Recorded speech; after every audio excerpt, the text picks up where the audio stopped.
দেখেন, গোলাপ গাছগুলিকে এই মার্চ মাসে প্রচণ্ড গরমের মধ্যে কিভাবে আপনারা পরিচর্যা করবেন। এখন যেহেতু প্রচণ্ড গরম পড়ছে, এই গাছে কিন্তু পরিমাপ মতো জল দিতে হবে।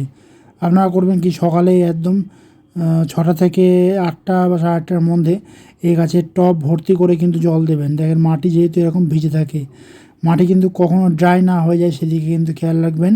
ড্রাই হয়ে গেলেই কিন্তু আবার আপনারা পুনরায় জল দেবেন। আমি এখন প্রায় মিনিমাম 2বার জল দিচ্ছি, প্রায় টব ভর্তি করেই বলতে গেলে জলটা দিচ্ছি। সকালে আমি 7টা নাগাদ জলটা দিচ্ছি এবং বিকালে আবার সূর্য ডুবে যাওয়ার পরে 5:30টার পরে আমি জলটা দিচ্ছি। এই মাঝখানে যদি মাটি শুকিয়ে যায় তাহলে কিন্তু জল অবশ্যই প্রয়োগ করতে হবে। আর গাছটাকে টানা সূর্যালোকে তো রাখতেই হবে। আর এখন যেহেতু প্রচণ্ড গরম পড়ছে, সেহেতু এই গাছকে কিন্তু একটু স্নান করাতে হবে। আপনারা করবেন কি, এই গাছকে কিন্তু দেখেন আমি স্নান করিয়ে দিয়েছি, এইরকমভাবে কিন্তু আপনারা স্নান করিয়ে দেবেন। তাহলে দেখবেন গাছ কিন্তু সকাল থেকে বিকাল পর্যন্ত পুরো ঠান্ডা থাকবে। তবে স্নান করাতে হবে একবার নয়, স্নান করাতে হবে প্রায় 3 থেকে 4বার। তাহলেই কিন্তু গাছকে ঠান্ডা রাখা যাবে এবং ভালো ফুলও পাওয়া যাবে।